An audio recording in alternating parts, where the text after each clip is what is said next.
would be lovely. Good afternoon, everybody, and welcome.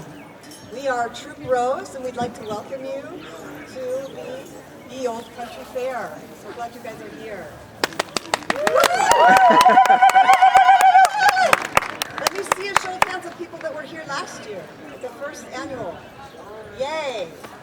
Okay, well, we're going to do a show for you today, and I wanted to talk to you just a little bit about dance so you could know a little bit about what you're seeing.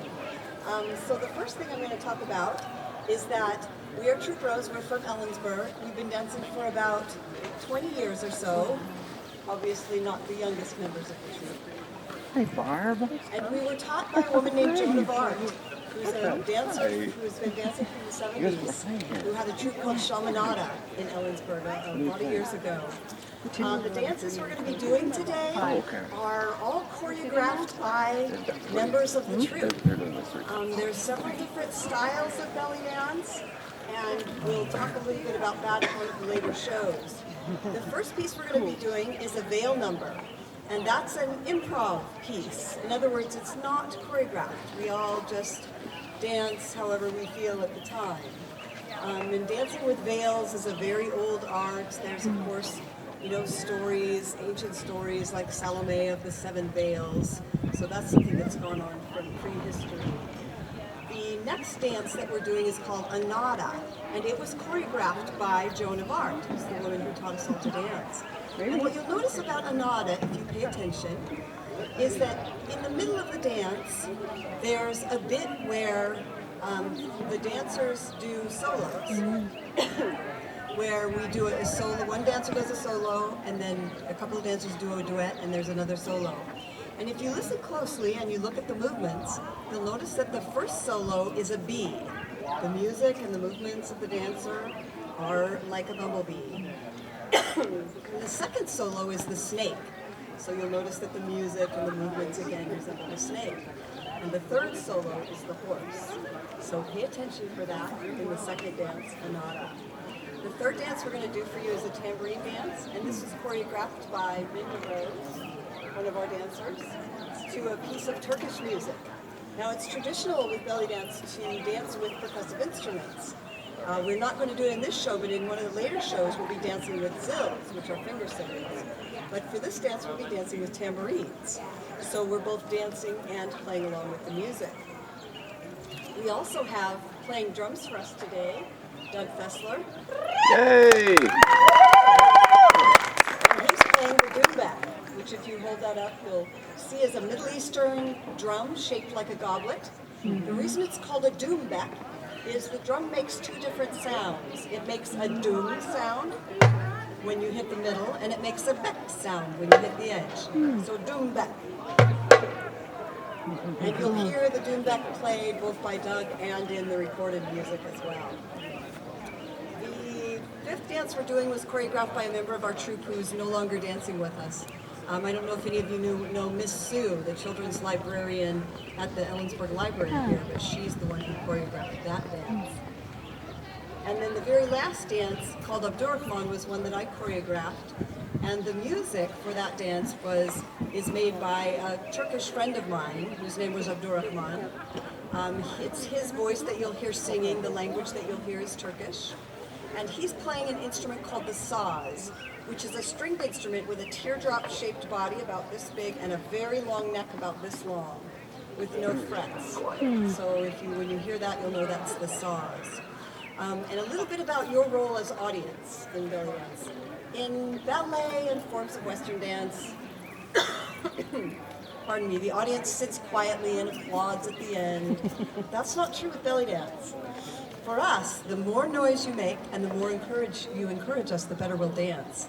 So there's a couple of yells that you ought to know that you're going to practice with me now. And the first one is like a Spanish R, like a rolling R. It goes something like this. Okay, let's hear it.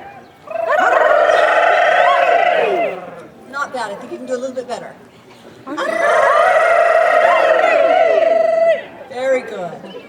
The second one is called a zagarit, and this is something that's done in the Middle East and North Africa. You put your hand over your mouth to help the sound carry, You're going to say la la la la la la in a high voice with the tip of your tongue. It sounds something like this. Okay, now you try it.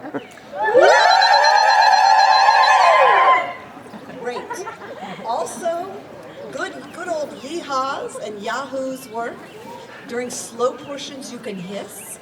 Although in Western forms of dance, that's an insult. For Middle Eastern dance, that's a compliment. And so during slow parts of the dance, like the sound of a snake. So, enjoy the show, and we will enjoy performing.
خمي